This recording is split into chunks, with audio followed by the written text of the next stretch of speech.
tiene muchas veces analizar cosas de la industria con su presentación llamada Estandarización del análisis de una naftodientrona, retos analíticos y optimización del método USP. Pues profesor Miller, le doy la bienvenida, le recuerdo que tiene 15 minutos, le voy a avisar cuando me falten 5. Por favor, míreme, no me ignore. Voy a ser muy posesivo, entonces hablo y le digo, le quedan 5 porque estamos, digamos, muy justos de tiempo, tal como nos pasó esta mañana. Muchísimas gracias, profe. Entonces, lo escuchamos. Muy buenas tardes. Pues como lo dice la profesora Erika, digamos que el día de hoy pues, lo que vengo a contar fue cómo nos fuimos asociándonos como Fundación Universitaria Salesiana con la industria farmacéutica. ¿Qué sucede? Que en Colombia, pues el auge de los productos fitoterapéuticos ha llevado, digamos, que mucho tiempo un aumento en el consumo de estos productos. ¿Qué pasa? Nosotros los medicamentos convencionales debemos asegurar siempre tres cosas: que sean seguros, eficaces y de calidad. ¿Qué pasaba? Que la industria fitoterapéutica, pues como se pensaba que vienen de plantas que eran menos tóxicos, pues no tenían una regulación tan exigente.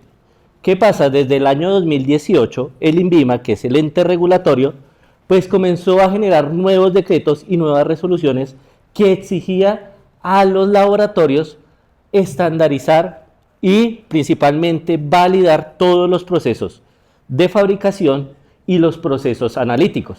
Es aquí donde la industria farmacéutica, donde la industria de fitoterapéuticos, comienza a buscar los laboratorios para desarrollar todas esas metodologías. ¿Qué sucede? Que los laboratorios que prestan estos servicios generalmente se encuentran muy saturados. Entonces a veces se complica un poco, digamos, este análisis. De ahí sale esta estandarización del análisis de una naftodientrona y pues lo que nos solicitaron era que fuera por el método USP. ¿Qué vamos a ver durante la presentación? Que la USP, a pesar de que es el libro o el documento que trae todos los análisis y cómo deben realizarse, en este caso no era tan reproducible. Y ahí fue donde tuvimos los primeros retos a la hora de desarrollar este método analítico. Y ahí entendimos por qué la industria nos había solicitado la ayuda. ¿Qué pasa? ¿Qué no pasa? En este caso, la industria lo que busca al hacer el acercamiento con la universidad es mejorar el tiempo de respuesta analítica. Sucede que buscan un método rápido que sea reproducible, entonces aquí es donde la universidad comienza a generar toda esta estandarización. Nosotros no podemos hablar de validación, ¿por qué? Porque no cumplimos con BPLs. Entonces lo que hacemos es estandarizar y esa estandarización posteriormente la industria lo que va a hacer es llevarla a un laboratorio que sí cumple con BPLs y realizar todo el proceso de validación.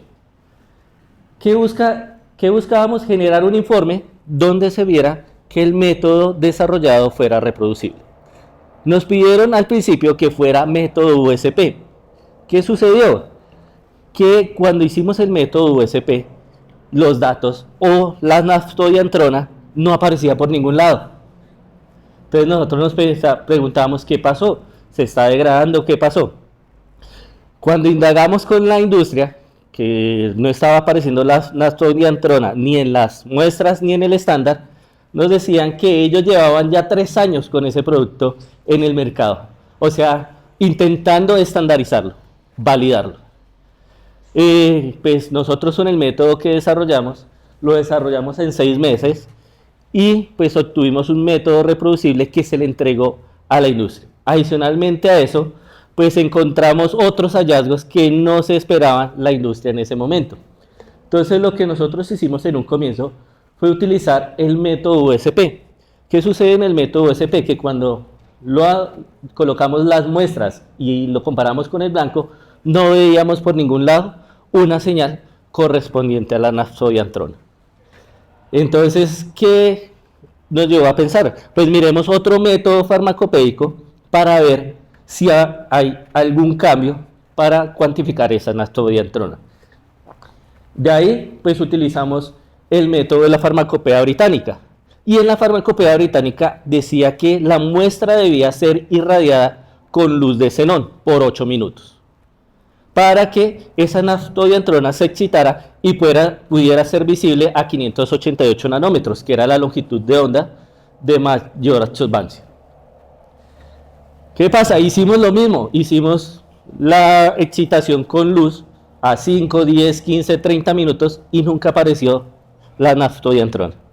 Comenzamos a consultar en artículos y lo que nos decía es que los métodos precisamente para esa muestra no eran reproducibles, es decir, que no era un método que fuera eficaz. De ahí comenzó nuestro primer hallazgo y nuestra primer tortura, comenzar a ver cómo podíamos cuantificar esa naftobiantrona y mirar cuál era la estabilidad de ese analito. De ahí comenzamos a realizar diferentes pruebas en diferentes soluciones buffer. Entonces hicimos soluciones buffer en rangos de pH de 4 a 7 y colocando una cantidad de analito conocido. Entonces lo que encontramos es que a los pHs que decía la farmacopea USP, la naftobiantrona se degradaba. Y era el mismo pH que manejaba la ABP. Entonces en este caso nosotros logramos determinar que el rango de mayor estabilidad para la lectura estaba entre el rango de 5.8 a 6.5. Y de esa manera nosotros determinamos que el mejor pH para hacer el análisis era un pH de 6.1, manejando una longitud de onda de 588 nanómetros. Entonces acá podemos ver que ya comienza a aparecer el pico correspondiente a esa naftobiantrona. Entonces, pues como les expliqué, nosotros no podemos hacer validaciones, pero sí un desarrollo de un análisis. Está ahí un análisis de la muestra. En este caso, pues una validación es un proceso documentado, es decir, todo se va registrando, en el cual a través de estudios de laboratorio vamos a demostrar que el procedimiento analítico es apto para el uso previsto, es decir, que siempre va a ser reproducible. ¿Qué nos pide la USP? Y para eso hay un capítulo destinado para esto, que es el 1225, que debe cumplir con estos parámetros: exactitud, precisión, especificidad, límite de detección, límite de cuantificación, linealidad, intervalo y robustez. Como es un desarrollo, pues nosotros no tenemos que cumplir esos 8 parámetros. Solo evaluamos parámetros de exactitud, precisión, especificidad y linealidad. En este caso, pues antes de empezar con estos análisis, nosotros debemos verificar que el sistema por HPLC es correcto, es decir, evaluar la actitud del sistema. Y en la actitud del sistema evaluamos lo que es los platos teóricos, la simetría, la desviación estándar, la resolución. Y hay unos parámetros establecidos que, dependiendo de los resultados que tengamos, nosotros podemos decir si cumple o no cumple. Para este desarrollo, todos los parámetros cumplieron. De esta manera, nosotros continuamos con el proceso analítico. Evaluamos la exactitud y la precisión. En la exactitud, lo que se hace es hacer un placebo, es decir, hacer toda la composición que tiene la fórmula y posteriormente colocar cierta cantidad del analito, en este caso de la naftobiantrona, en concentraciones conocidas. ¿Para qué se realiza esto?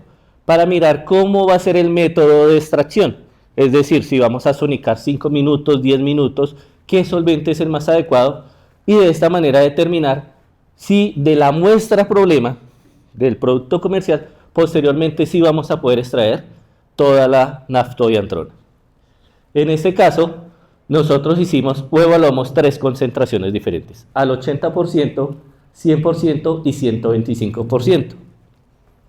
En todas obtuvimos un promedio de recuperación cercano al 100%, con una desviación menor al 2%. Eso quiere decir que para el criterio de desviación estándar cumplimos y para el porcentaje de recuperación cumplimos. Es decir, que si cogemos la muestra problema, es decir, la muestra comercial, vamos a recuperar la naftobiantrona. Eso es lo que evaluamos en exactitud. En esta parte de exactitud también debemos evaluar que cada componente que tiene la fórmula pues no equivale a la longitud de onda escogida. Entonces lo que hicimos acá fue colocar y hacer soluciones de cada uno de esos excipientes y leerlo a la longitud de onda de estudio. En esto tenemos que no se encontró ninguna señal interferente. ¿Listo?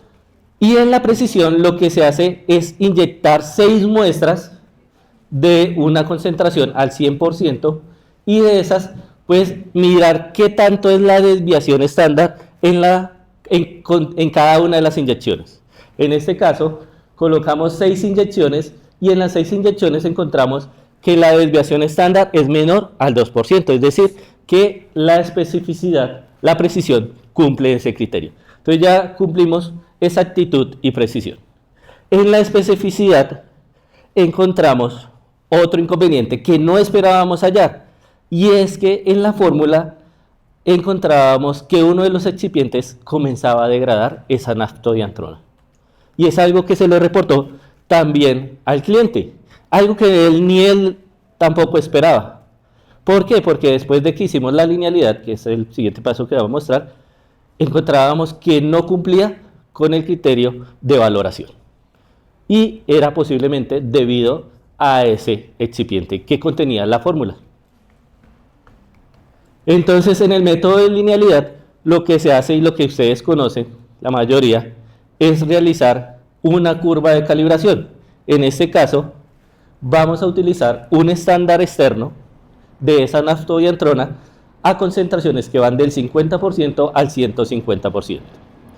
En este caso, todas estas lecturas se realizan por triplicado. ¿Qué encontramos acá después de realizar el análisis estadístico? Para realizar el análisis estadístico, que es un análisis estadístico paramétrico, debemos tener en cuenta 3 variables: la linealidad, la normalidad y la homocedasticidad, para poder llevar a cabo el análisis de ANOVA. Ese análisis de ANOVA, por una prueba F, nos da que el sistema o el modelo es lineal. Ya tenemos entonces los 4 parámetros que evaluamos, y de ahí pues ya le pudimos concluir al cliente lo siguiente: que de acuerdo al método nosotros podemos cuantificar esa naftodiantrona, pero adicionalmente pues que la fórmula que él tiene pues tiene una incompatibilidad que debe ser evaluada para poder comercializar el producto. Digamos que ellos ya hicieron esas modificaciones y en este momento pues están evaluando todo lo que tiene que ver. No puedo dar muchos datos por secreto industrial. ya los nervios. Entonces, pero digamos que eso llevó a que esta empresa nos asignara 5 proyectos más. Entonces, digamos que es un acercamiento que ha tenido la Fundación Universitaria Salesiana con el sector externo, y es algo que no todas las universidades tienen en este momento. Listo, muchas gracias.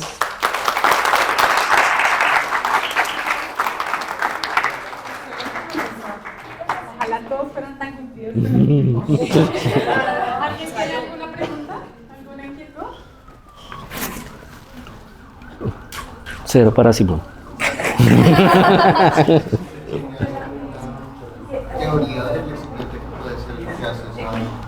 Sí, digamos que sí sabemos y se le notificó cuál era el excipiente causante de la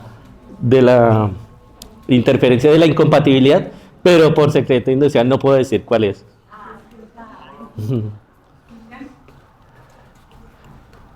Para realizar estos desarrollos, ¿bajo qué miro qué parámetros voy a evaluar? O sea, ¿cómo decido cuáles parámetros de la variación voy a mirar en estos desarrollos? Digamos que siempre que se va a desarrollar, se va a hacer un desarrollo, generalmente esos 4 parámetros que escogimos son los que se evalúan. Ya en la validación sí se evalúan los 8 parámetros. Y si llega a fallar el momento de la validación, ¿se debe hacer como un nuevo desarrollo? Se debe hacer un nuevo desarrollo. ¿Alguien más? Yo quería preguntar, pues, ¿por qué la selección de las naftominas es como tan específico y qué tiene que ver con la industria farmacéutica? Listo. Digamos que este es un extracto natural. Y digamos que como extracto natural uno siempre tiene que tener un biomarcador. El biomarcador que está seleccionado, digamos, de acuerdo a la farmacopea, es esa naftodiantrona. Esa naftodiantrona tiene un nombre específico, pero no puedo decir. Pero es esa la manera en cómo se selecciona. Siempre debe haber un biomarcador, o puede ser un compuesto mayoritario o el que tenga efectos terapéuticos dado caso. ¿Alguien más? ¿Alguien más tiene una pregunta? No me... Venga. No, mentira, no. Si es verdad que son bien, profe, buenas tardes. Mi pregunta es, teniendo en cuenta que hay más desarrollos, ¿contemplan la posibilidad de acreditar el laboratorio? Digamos que en este momento, pues por costos, porque mantener un laboratorio de BPLs es costoso y dado pues los servicios que estamos prestando, que son solo 5, no amerita todavía certificar el laboratorio. Más teniendo en cuenta pues que muchos de estos equipos se utilizan también en docencia. Entonces pues uno de los requisitos para BPLs es que sean equipos exclusivos. Entonces en este caso por costos todavía no está contemplado. A futuro posiblemente si vemos que el mercado lo amerita, lo evaluaremos. ¿Alguien más tiene? Otra pregunta. ¿Crees que es importante tener más control frente a los fitoterapéuticos? Digamos que eso es algo que el INVIMA se dio cuenta y por eso está exigiendo que todos los fitoterapéuticos hoy en día tengan los métodos validados. Que no todos lo hacen o cuando lo hacen se dan cuenta que no cumplen, pero es algo que ya por norma se está exigiendo. Yo la última. ¿Qué pasa con esos lotes donde se sabe que no está cumpliendo porque hay una incompatibilidad? Si ese fuese el principio activo, pues no estaría sirviendo. ¿Qué pasa con eso en la industria? Pues lo ideal sería que esos lotes se recogieran y se destruyeran. La realidad, pues posiblemente eso queda oculto, porque como esto es un desarrollo que no se entrega ante el INVIMA, pues él no va a saber que está sucediendo eso. Eso va también en el criterio pues del laboratorio. Posiblemente, no sé. Hasta allá yo no sé. Nosotros entregamos la información, ya pues me tocaría ir a que me contraten para ver si sí lo venden o no. Bueno, un aplauso. Gracias.